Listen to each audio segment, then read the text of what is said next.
So I think we'll start at the very beginning. That's a very good place to start. And if you think I'm going to sing it, forget it.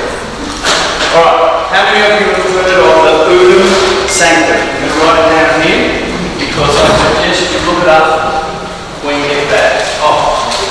I'm here courtesy of the Fitness Court of Australis.org. They've invited me here to talk to you guys. They will become more relevant as we go through. So, here we go. UNAM-SANCTUM. UNAM-SANCTUM. It's not English, is it? Pretty English. The UNAM-SANCTUM is a papal bull. How many people know the Magna Carta? Heard of the Magna Carta? Yeah? And you've been told that that's the solution, the Magna Carta is for this? No. The Magna Carta was made by the barons holding a knife to King John's throat. So is that contract legal? No. But they tried to push it through anyway. But let's look at the Magna Carta. The Magna Carta was the barons. And the barons didn't want to pay rentals to King John. But the barons still had slaves on their land, serfs doing it. So the whole Magna Carta was to protect the barons, the rich people of the world, not the workers. Are we happy to stand over the Magna Carta? No, we're not, because it's not even a lawful document. And in fact, the Catholic Church, in response to that, King John was excommunicated. Everything was owned by the Catholic Church. Everything. England, whatever. So King John says, oh no, I can't be excommunicated. I can't not go to heaven. Please, Mr. Pope, let me back in to the Catholic cult. So the Pope said this, I'm happy to do that, you can pay your penance, but we're going to do a contract, King John, where you have to pay me all of the rental money on time, and if you default, then the Crown of England comes to me forever, in perpetuity, including anyone who sits under it. That's a pretty serious thing. King John said, no worries, I'll sign it. Yay, I'm back in the cult. Wait, sorry. Well, King John didn't pay the bill. He reneged. So the Crown of England went to the Vatican forever.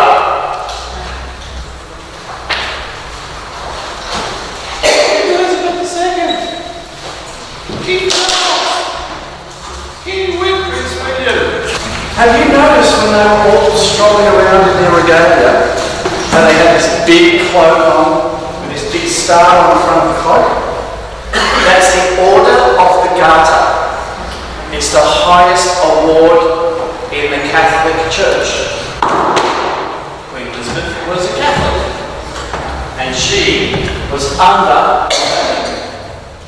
So was King Charles when he got coronated recently. By the way, the coronation stone was stolen in 1959, and they never got it back. So does that make his coronation legitimate? I don't think so. Sorry, also in the coronation recently there was something pink in the box. There was no gravestone.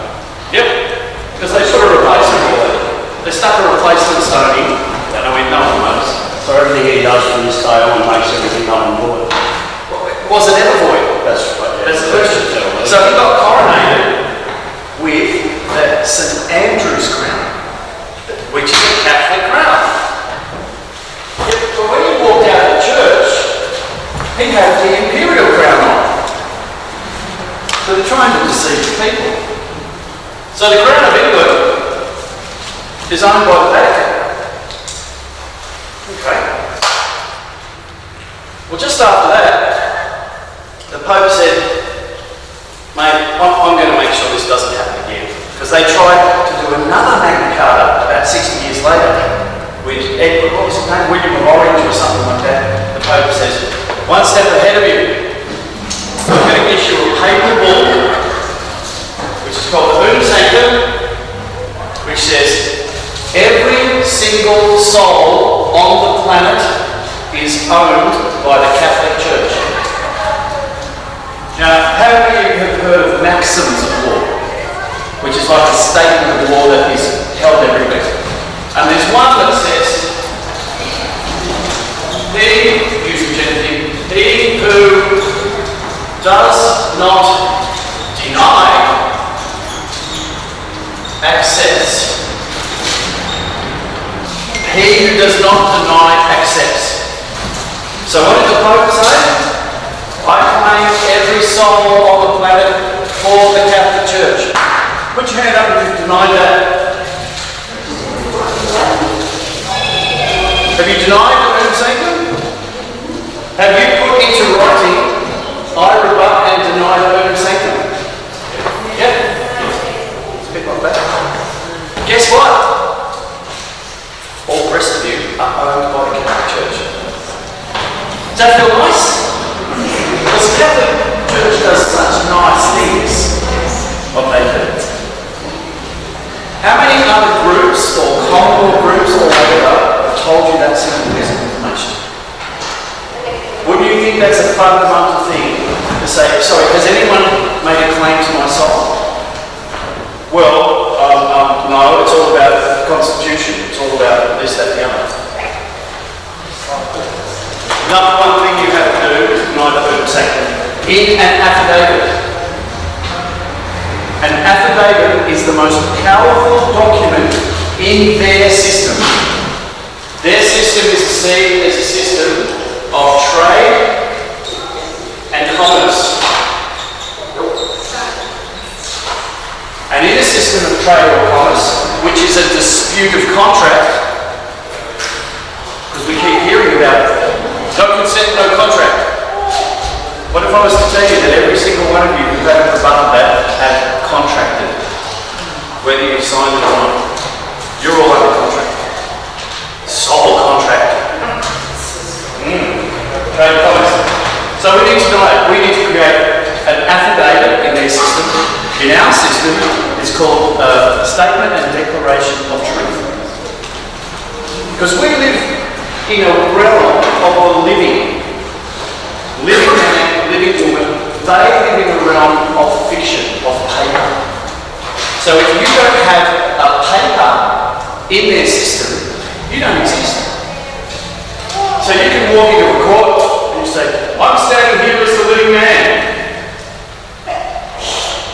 You don't exist. Doesn't matter what you say. They go, oh, take him away, throw him out. Going to go ex parte.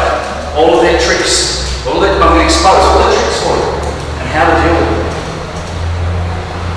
So we need to do this statement of declaration of truth by affidavit, which is what's called in their system. So how do they perpetuate this fraud and this claim against you? How many of you heard about the birth certificate and it's illegal? The birth certificate is absolutely, totally legal. But we've been told that it's illegal. Here's how it happens. Ladies, you're probably going to know more of these answers than men will, but gentlemen, if you do have the answer, I'll be very impressed. Totally legal and lawful. And here's how they do it. When the conceived baby is in the womb, there is the baby, the umbilical cord, and the placenta. We're all pretty much agreed on that. And it's all the same DNA. And it's different DNA to the mothers. Okay, because the eggs come down, it's fertilized, it's got the male and the female, and it divides and divides and divides, and it creates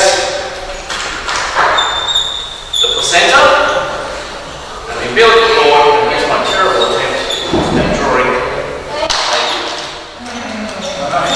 That's really good. I'm not a great artist, so I'll name baby placenta. The same DNA. And whilst the baby is growing, it is the recipient of everything it needs from the placenta. It is the beneficiary. Now we might have heard that name before, the beneficiary. The baby is the beneficiary.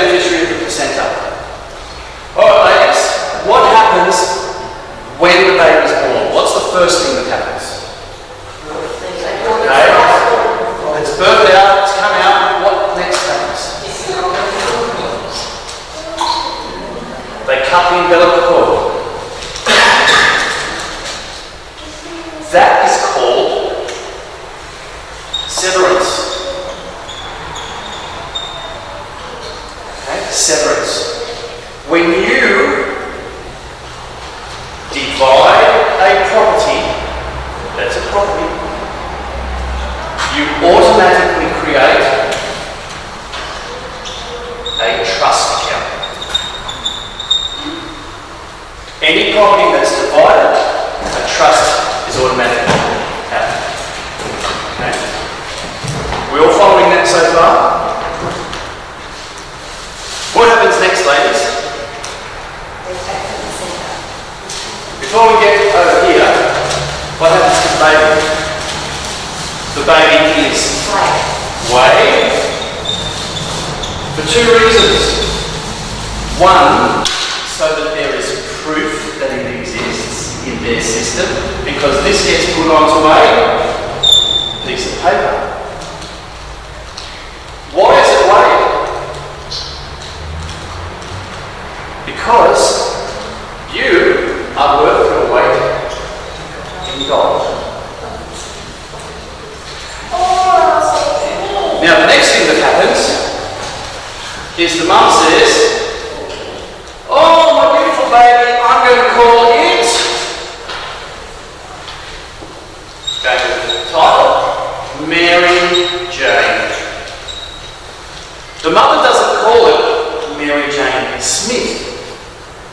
She doesn't say, "Oh, that's my beautiful baby, I'm going to call it Mary Jane."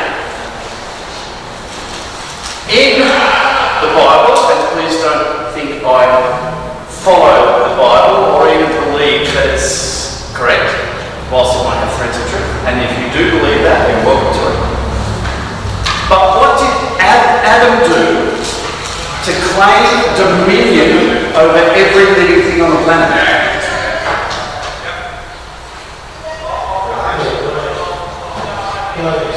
Named. He named everything, and by naming everything, he claimed dominion over it. So when the mother names the baby, she has claimed dominion over it. Does that sound pretty thick? Now, can the government come in and claim the baby? No, because it's got no right to. The mother's claimed it through her dominion and name. Also, too, when we're using the word name, if anybody asks me, when I get up in court in the witness box and they say, "State your full name," this is what I say. I am reliably informed by the woman to whom I was apparently born that she gave me the appellation Trevor John. And I shut up. If they don't challenge that, they've just accepted that's who I am. I have no name. I certainly have no surname.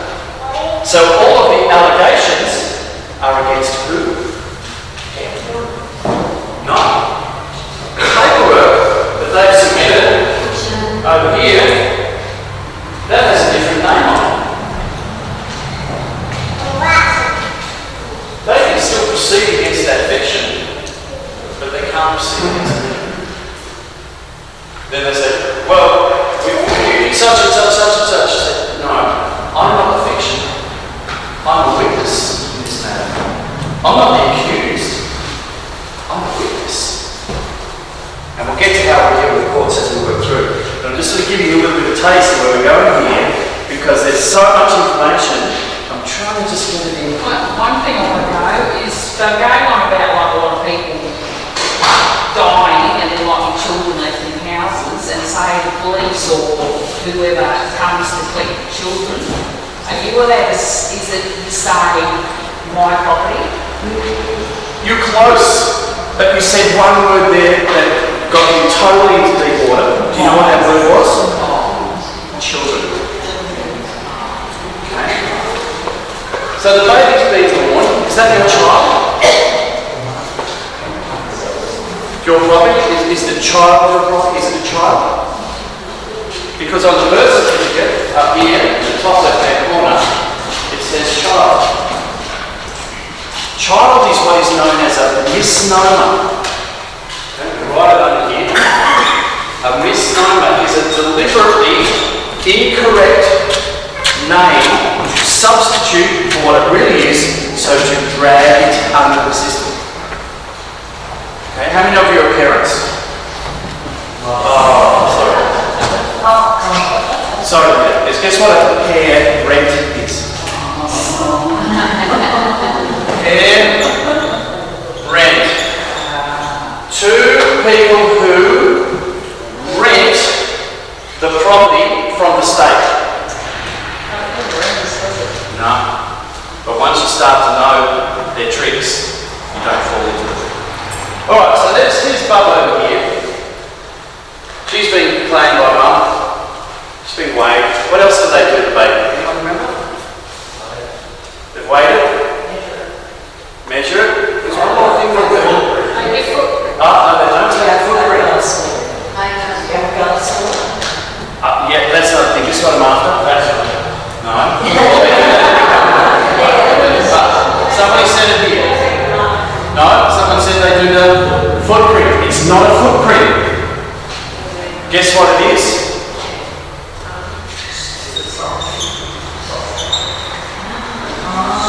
It's a soul print. See, they play with words. They have a print of its soul. So unless you rebut the UNAM-SANCTUM and they take the soul print, guess what you've just done? Handed your butt over to the Vatican Church. This is how they do it. Because you haven't challenged it, that's what you do. Well, let's go on a bit further. Bub's been taken care of. What happens next, ladies? You think all the hard work's done, and then the nurse says, oh, now you have to birth the placenta.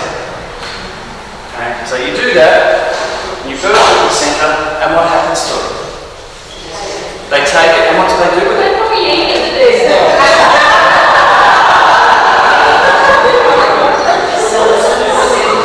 What do they do over here? They probably eat it. They weigh the placenta because it's worth its weight in. Here's where it all starts to get clever. Ladies, did you keep the placenta? Did you say, excuse me, that's mine? How many of you abandoned it? Well, where were you at my birthday? Tell me all this.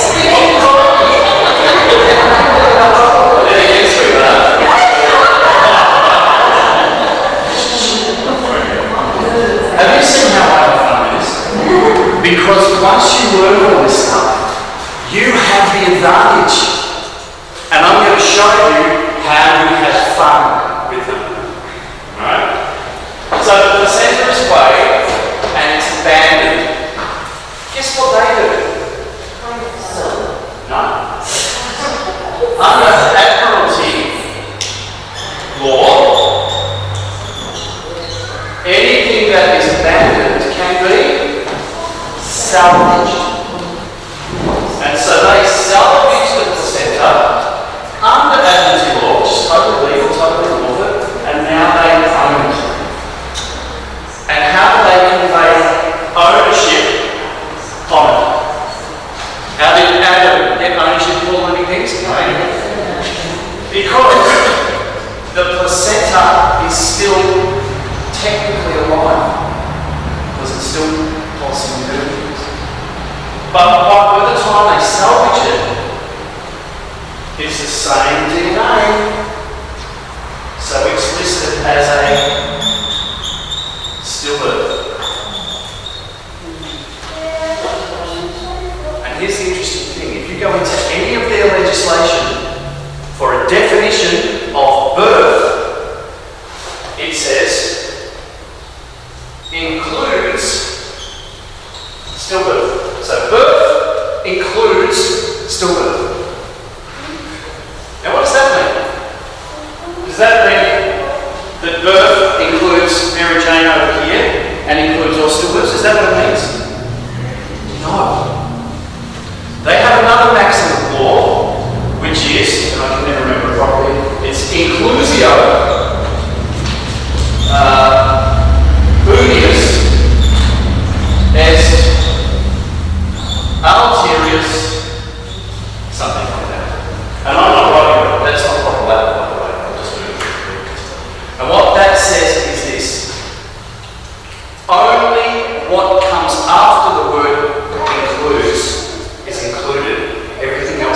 exclude. So where it says includes stillbirth, birth includes stillbirth, because we're not told the truth about the maxim, we think, oh, birth includes the living baby and includes stillbirth. No, it doesn't. Birth only includes stillbirth. Only includes stillbirth. So they established it. It's still born. What do they do next? Let's just ask, where is that maximum? Where is that maximum? Go to Google. Underneath. I didn't make it up. It's maximum law. You can do a list maxims of law, and you get a list of about 120, and it's really useful to go through and go, they are bound to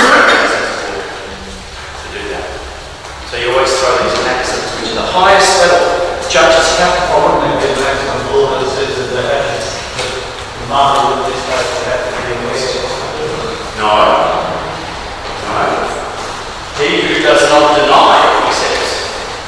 There's a thing about full disclosure. If there's no full disclosure, there's no contract. No So contract. is there a difference where you give birth and that is still the birth certificates? Well, my kids weren't born in a hospital, I can tell you that. No, I know. Because they do all these things that you're not aware of, like take their blood sample and give them vaccines and everything like that, without your consent. But without your consent, you didn't say, sorry, my baby's just been born, you're not to vaccinate, you're not to do this, you're not to do that. You didn't give them any instruction. So what can you do? I had a home birth, and none of that was done because I was in control of the situation. Legend. Love you. Because they started to push women into having hospital births. So they could control everything. And for God's sake, the worst place to give birth is flat on the back. But that's so they control everything. The other thing they do is, oh, you're running a little bit late for birth. Yeah. And I've got a game of golf, you know, to schedule for 5. So we'll just give you a little injection just to help it going. And then they come back 5 minutes later and they go, oh, the baby seems to be distressed. It wasn't distressed before, it was just taking its own fair time to come through.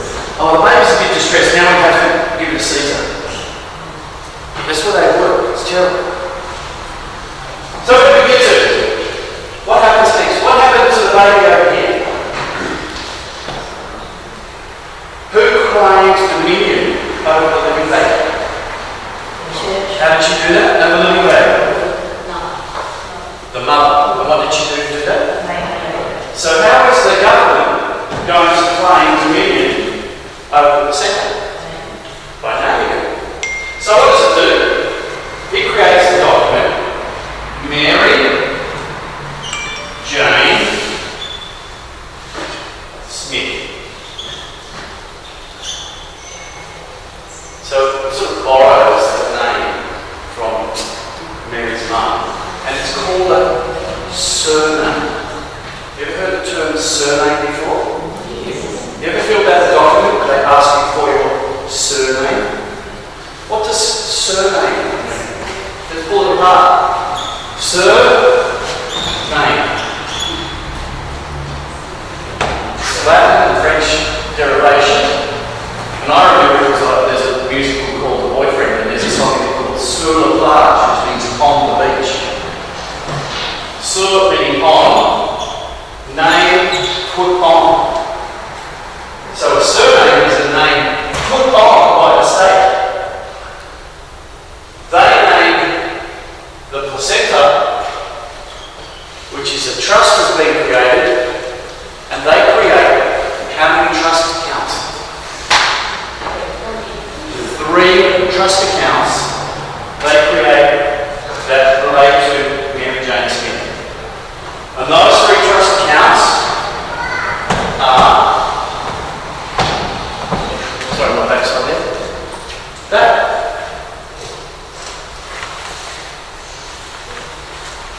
Land,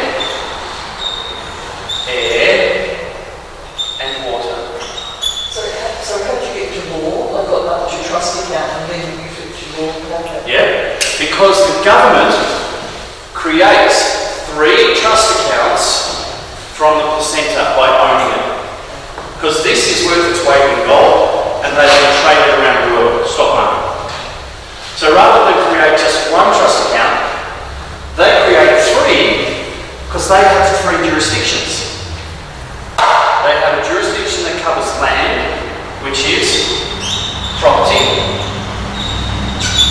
air, which is trust accounts, and water, which is admiralty.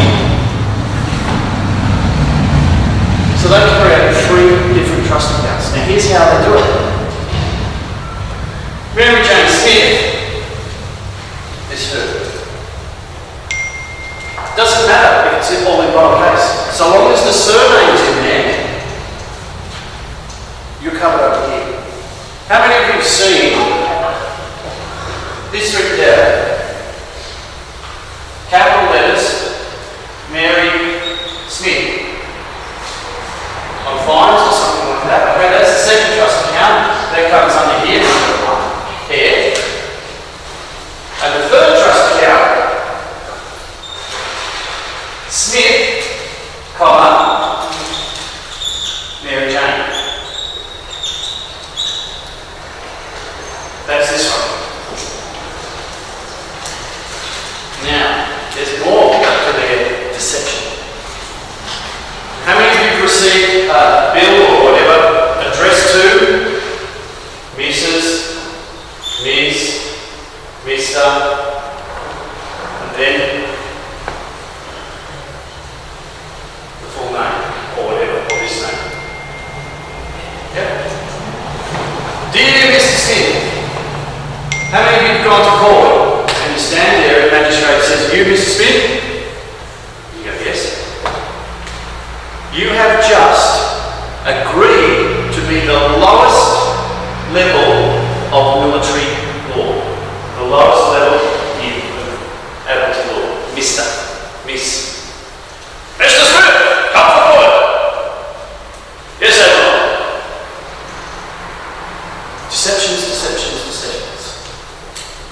So we want to know, these are their 3 jurisdictions. Always question the jurisdiction. Under what jurisdiction is this matter? Because a letter was sent to the capital lettered Mary Smith, which is a fiction, but it was addressed, "Dear Mrs. Smith." I'm sorry, which jurisdiction is it in? Some confusion as to which trust account you're wanting to contract with. So what's the advantage of these trust accounts? Is you can go to a place like treasurydirect.org and on the birth certificate they create, which at the top has child. Who's got a birth certificate they've got a copy of, and in the top corner it says child? Yeah? Here's the thing. You can be 175 years old, but the birth certificate says you are a child. Do childs have rights? No. They will soon. I never refer to my kids as children. They are my biological creations. Might seem funny. I thought they said we shouldn't say kids either. Well, yeah, I'm using it.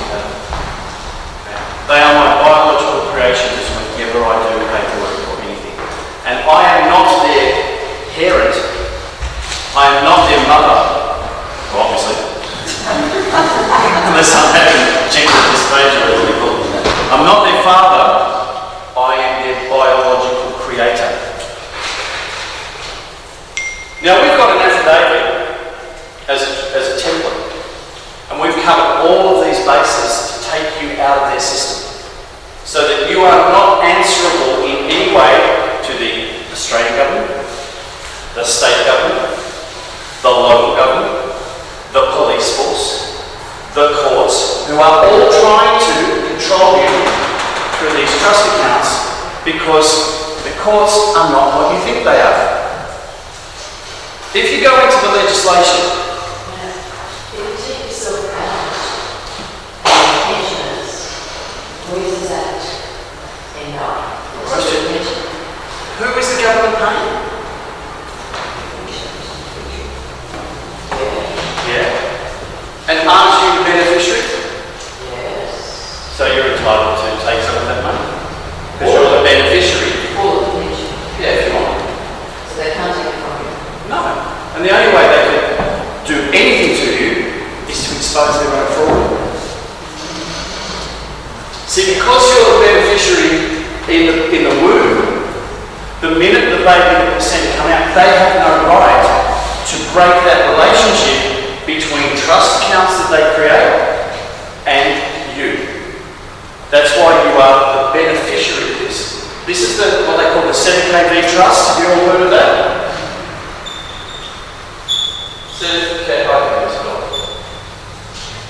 CKB trust. Now there's a lot of people who go out there and they say, that's my money in the CKB trust. I want my money. I want access to my money. Who set up the trust? They did. Lawfully. Because you abandoned the placenta. So whose money is it in the trust account? Theirs. It's not your money. So when you say, I want money out of my CKB trust, that's like saying, well, Grandma left me her estate in her will, and I want all of Grandma's property and all her money. Yeah, but Grandma's not dead yet. Well, it doesn't matter. She'll die eventually, so I want all the money now. This is the misinformation that's being put out through a lot of other groups, and I'm trying to clear it up together. Is age of majority a way to get back to administration of the trust? Run that past me again. Age of majority? Age of majority. Has that got anything to do with the trust account? 18 apparently is the age of majority where you're meant to stand up and take ownership of the trust, making you beneficiary and administrator. Can you do that? Well, that's what I'm trying to find out if we can do. Is the trust created for a living being? No. Age of majority, it's nothing. Because the placenta was stillborn. This is the misinformation that comes out there. So that's a really good question. Age of majority only applies to the living man or woman. And what happens there is the mother, the biological creator, succeeds dominion to the living. You get when you turn 21, that's when you can make decisions on your own behalf and not at the request of your mother or father. That's what it really is. Age of majority was mistakenly put into the process, mate. You can claim it anyway. They never mistakenly put anything in. It's all deception. Because they know that if somebody makes a claim against this trust, against age, it never happens. Because this entity is not dead. Here's how you get that money. There's two ways you can do it. One is you can create a death notice saying that the fiction has committed suicide. You witnessed. I was there in my bedroom, looking at the birth certificate of my trust account, and it fell off the wall. And when I picked it up, it was dead. I witnessed the death of the birth certificate, and you saw it. Because they have to challenge that, and they're not going to challenge it because they know that it's already there. But there's no evidence in their system of it being there. Because they perpetuate the deceit. So what do they do when you challenge them in the thing? Do the judges know as soon as you start? You have to be very clever. You don't challenge them directly. You always direct your questions to the prosecution. And I'll go through how you deal with processes of court and everything once I get this basic stuff out of the way. So if I don't get to it, please remind me. Can I buy into? No. Please. Come on.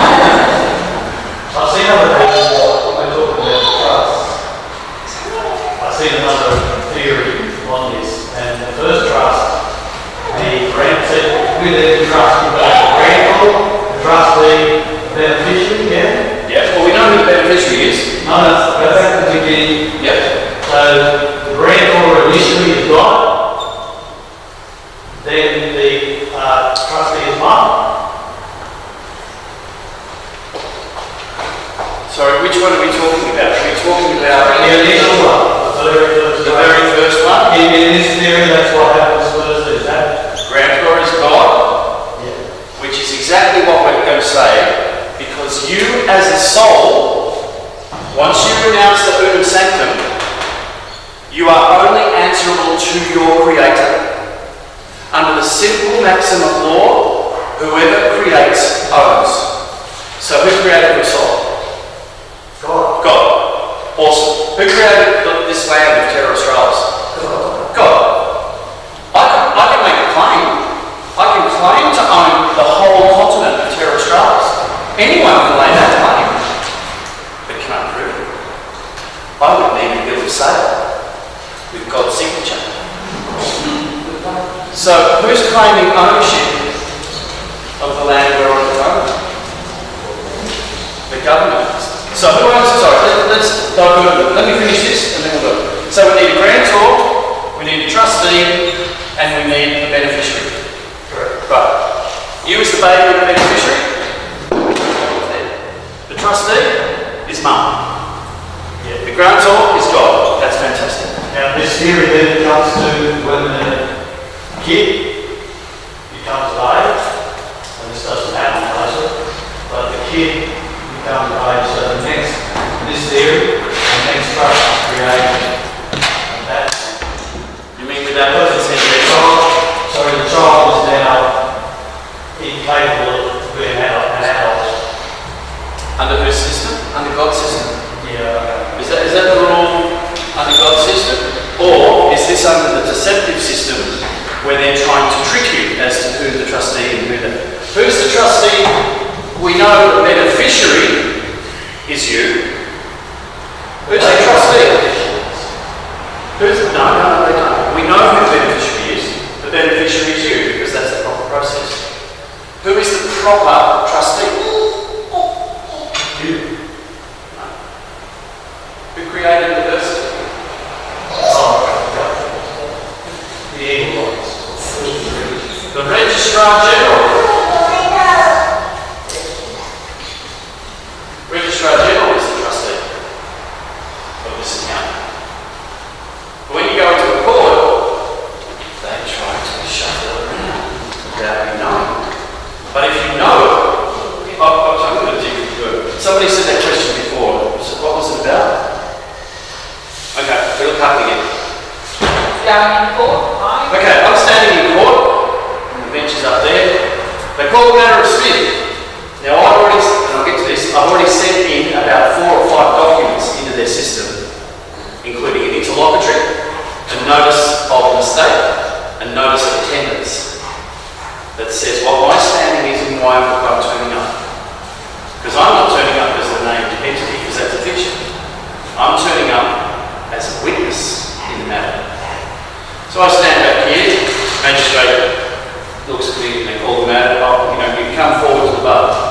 Permission to come aboard. Requesting permission to come aboard. Then we get a block. Everything they do is under maritime law. He's running a ship. Process of citizenship, relationship. He's the captain on the vessel. If I come across his vessel without asking permission, what have I done? I've stowed away and I'm in dishonor. So when people stand there, straight away they're in dishonor. And here's the advantage of standing back. Requesting permission to come aboard. Oh, bullshit, I'm not carrying on with that nonsense, I'm still requesting permission to come aboard. Eventually they'll say permission granted. You step forward and you say, thank you very much. Just confirming that now I am on board your ship. You have a duty of care to me, correct? And I am the beneficiary in the matter, and you are the trustee in this matter, correct? And you have a fiduciary responsibility to me, correct? Correct. They then should turn around and say, well, what would you like to do with this matter? Because they're serving you. But if you don't do that, they create an implied trust where they swap all the positions around. And you're now the debtor. Could you just say up to have a duty of care? Which one did you do in the last bit of that? You have a duty of care to me, beneficiary in this matter, and you are the trustee in this matter, and you have a fiduciary care to me. So I'm telling him or her what her position is. And if she doesn't act, I then have the power to dismiss her. I can dismiss the claim, I can do whatever I want. Okay? But I'm telling her, no, I run the show, not you. So can you start doing this even though we've been saying yes, I am? Yep. All the capital letters? Absolutely. You can start this anytime. Anytime you want. It's like fraud. When does fraud start? From when you discover it. They have a statute of limitations in their system, which is 6 years. You can't claim after 6 years. But even in their system, the statute of limitation doesn't start from when the fraud, until the fraud is discovered. In our system, which is the system of the living man or woman, we have a whole different set of rules that they've copied. Okay?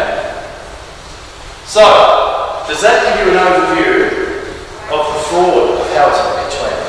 So why are you actually approaching, I'm going to read here, but I've seen in English shows, of course, sorry, educated, is they say, oh, we would like to, citizens say, I would like to approach the farmer. Oh, I love that. I love that. But why are you doing that in the first place? Why are you approaching? What's the reason? Is it just to confirm No, that you are... it goes back to my notice of attendance. My notice of attendance says I will be attending at your invitation, not appearing, because only ghosts appear. So you're working the process to get in there? Yeah, here's the thing. I don't fight their system. I use their system against them. If you fight their system, here's what happens. Is everyone okay if I rub this off on the pretzels? What jurisdiction are we under? Anyone want to have a go? Is it the law of the First Nations thing? Is it Constitution? Maybe. What business?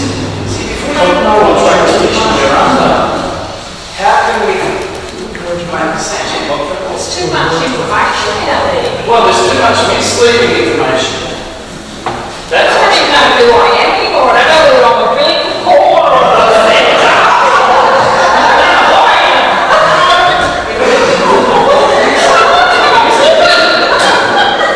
If you stop using the term living man or living woman, and this is why they did all this stuff with genders and pronouns, because they know the only thing they have no control over is the living man and the living woman.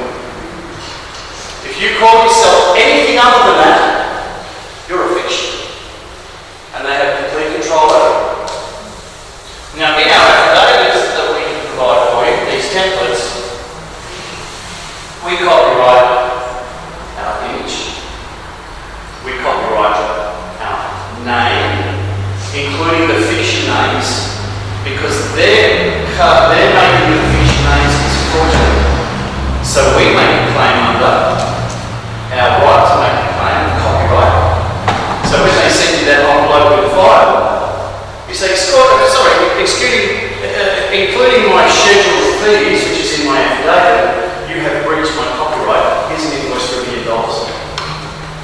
Because you know you've breached my copyright. It's so interesting because it is all corporate law, but we haven't realised yet in terms of our people, that we also have a right to contract with the contractors. Of course you do.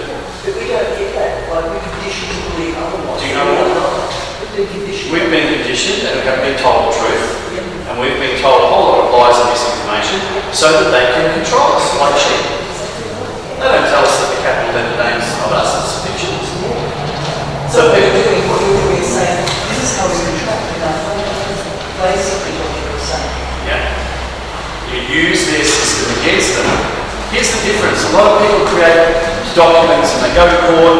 That's like jumping into the ring with Muhammad Ali, Joe Frazier, Mike Tyson, all at once, and thinking, I'm going to knock them all. They're going to belch at the middle of the post. So in the court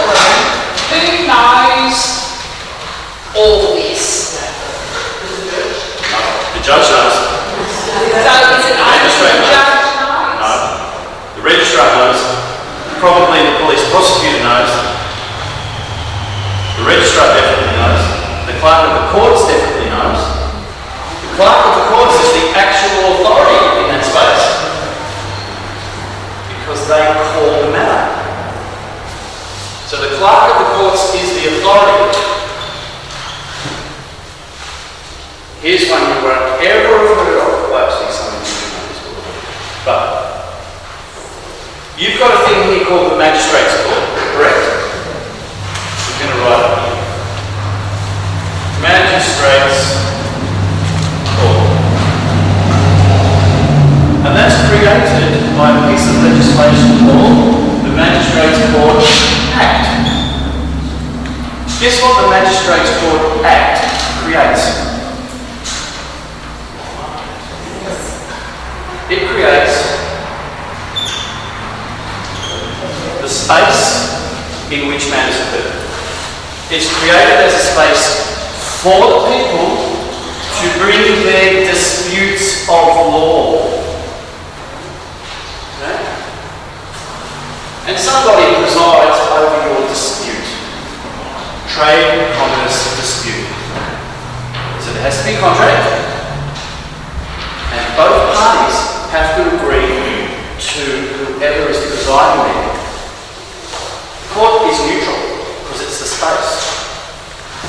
Now, how many have you got documents written like this?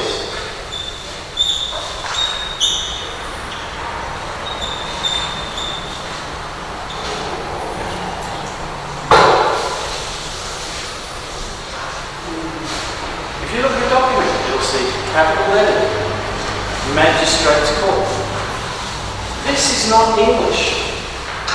This is what's called dog Latin.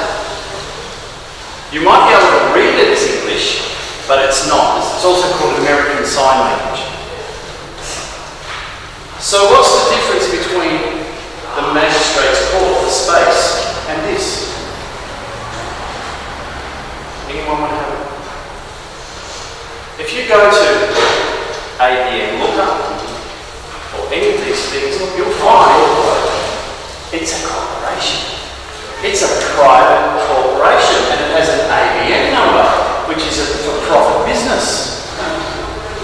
This private for-business corporation offers to administer and sit in this chair for things that are disputes of property, because they only have administrative authority, not judicial authority.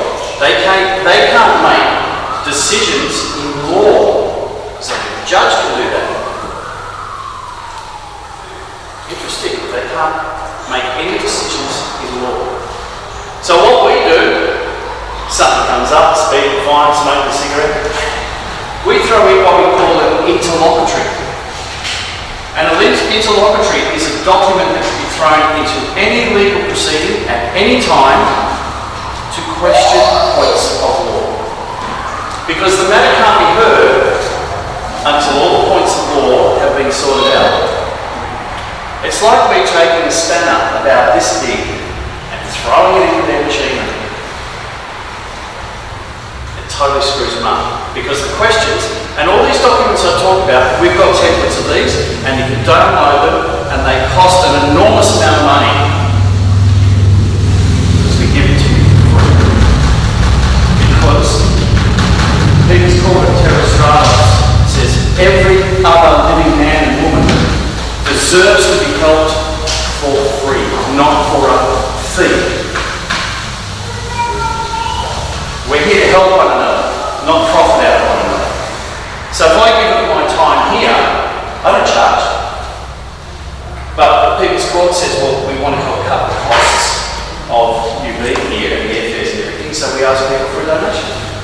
I'm helping people on multi-million-dollar projects, so I'm not charging you a cent. If at the end of it you want to give a donation, well, that's much appreciated. But if I do things because I want to make money and I'm valuing my time, I'm putting that over you. And I won't ever do that. I'll never walk past somebody in the street who needs help. I don't step over homeless people. I ask them, can I buy you a beer? Because remember I said it this morning? Their love for the grace of God go, we were right. We need to change the way that we perceive things. Because the government has conditioned us to only think of ourselves, because that's what the government does. This is my first time in Hervey Bay. It's beautiful. And I'm looking at all these high-rises going up. And they're talking about some 10-story thing they're going to put up in the middle. And they're going to make you pay to use your own pier? Is that? They're going to try, but they're going to push it through if you don't do what I'm going to suggest that you do. If you don't take simple steps, which I'm going to cover, this is going to be gold in 10 years. And all of the developers are going to make lots of money, and all of you guys are going to go bankrupt because your rates are going to go up to $6,000, $7,000, $8,000 a year. You're not going to be able to afford it. You're going to have to sell up, and then they're going to take your property and put a high rise on it. There you go. If you want to know what's going to happen, look to history. Well, what happened in the past? It's not that people didn't do things, they didn't do it the smart way. And I'm going to show you the smart way to help this community. But at the end of the day, it requires the people of the community to get off their bums and do the simple things I'm going to suggest. So, Magistrates Court. It's corporate fiction. Anything that's brought before this court requires the agreement of both parties. And they work on the assumption that you're not going to challenge that they've got your consent. There's a little thing that I suggest anyone who's having issues gets a copy of. It's called the Magistrates Court Bench Book. Now you haven't heard of that before, because it's not freely advertised, because only magistrates know about it. It's a little book they have off to the side here that tells them how they have to operate. And here's the great thing about that book. It says, I think at section 3 or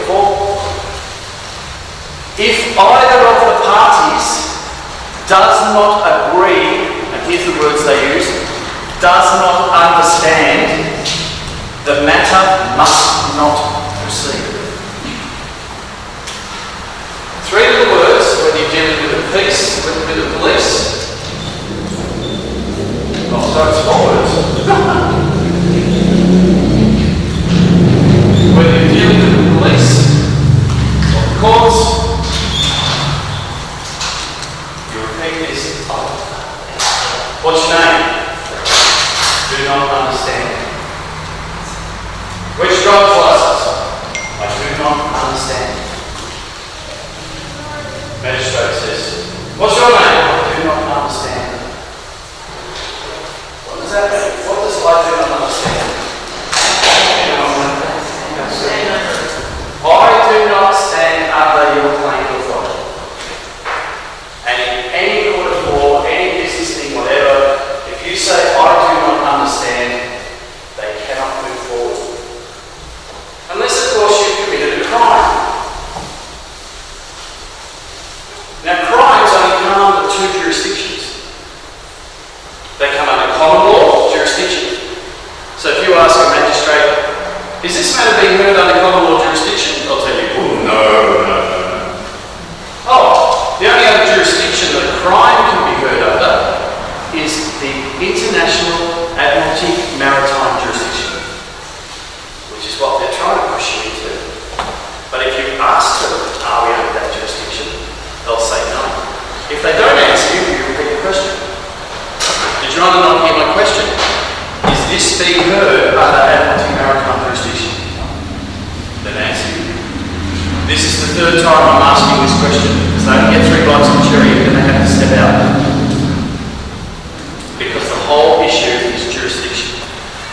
Now the best thing to do is not confront the magistrate, because then you can seem to be belligerent.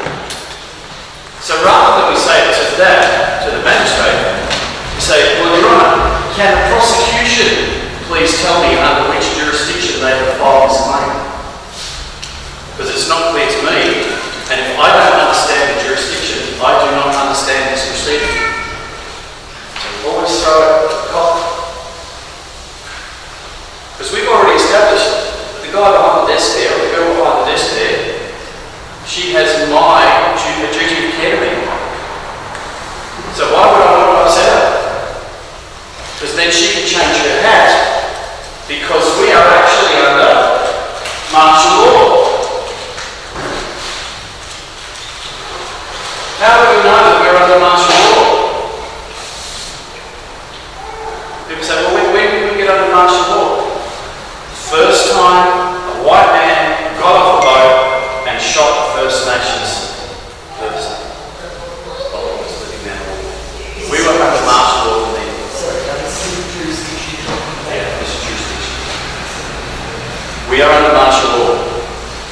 not familiar with what that means, go and read the Geneva Convention. Because if you're a belligerent, they can do whatever they want. See, under martial law, all law, legislation of the land is suspended. They can allow it, courts, to keep continuing as if it's real. But it's not real. They can do whatever they want. The magistrates know this, and that's why they don't follow the law. You can put as much legislation in front of them, and they'll go, no, I don't care. Well, I'm going to appeal the matter. I'm going to take it to the Supreme Court. Yeah, good luck. They're so cocky because they know that none of you guys know what I know. And you don't know how. And we've even got to think within brackets, and you do a thing in brackets, isn't it? It's not. We're going to have a break at about 3:10, which we're nearly out now, so this is probably a good time for a break. They've got some sausages and snacks over there if you want to grab one of those. We're going to take about a 10-minute break. There's so much information, I can't cover everything in 3 hours. So what I'm trying to give is give you a foundation so that you can say, well, where do I learn more about this? Good spot. We've got a Zoom function, Zoom call every Thursday night, and it just so happens they're based here and the legends are up the back. Will you agree with what I'm saying here is theory? No. Will you provide us evidence that when this has been tried, it works? There's a difference between when it's been tried and work. I have awareness that all of this is actually the case. What I'm telling you is actual fact. I can show you all the facts. No, I can show you all of the evidence for everything I've told you. Because I'm just exposing the fraud and the way it happens. It's just obviously similar but different. Very, very different views. You're asking me, very close. you're asking me, but does this work? I've seen people admit that it's theory. No, there has been videos going around of a guy who did go to court. And the judge got up. I've also seen the opposite and heard that. That's where you say it's similar. So I would point out exactly where they fell down. Alright? But at the end of the day, don't believe anything I tell you. Do your own research. Yeah. I've been down that rabbit hole. Okay. There's plenty of rabbit holes. Absolutely. And I've been down them too, and that's why I'm standing here now, because all the other rabbit holes are bullshit. And this is the only And understanding. also that too. Yeah, I know. But I'm saying, this is what I'm aware of. It simplifies it. Ask me as many questions about this as you want. Does it work? Yes. We've got banks in Western Australia. We've got the bank, the lawyers of the bank, and the Supreme Court all up on charges of fraud and all these bits and pieces. The secret to all of this is you can get remedy through the affidavit. Right? This system is built on the affidavit or the declaration of truth. It's built on the common lien process, which is the way that you take remedy against them. And the other three third parties, I will remember in a minute. The common process. I'll think about the break. But everything relates to you defending the circumstance, the affidavit, and the common lien process. You have an avenue of remedy. But if you don't have an affidavit to exist in their system, and they can do whatever they want, it's only once you separate from the system and you contract with them with an unbattered affidavit that you guys become free to have fun with it. Okay? And you're not suing the court. You're not suing the police. You're suing the individual living man or woman. So they have no protection. So when the cops arrest me and it's unlawful, they get invoices for armed kidnapping, armed robbery, armed this, and now they have to deal with it. In our system, we also have the right to file in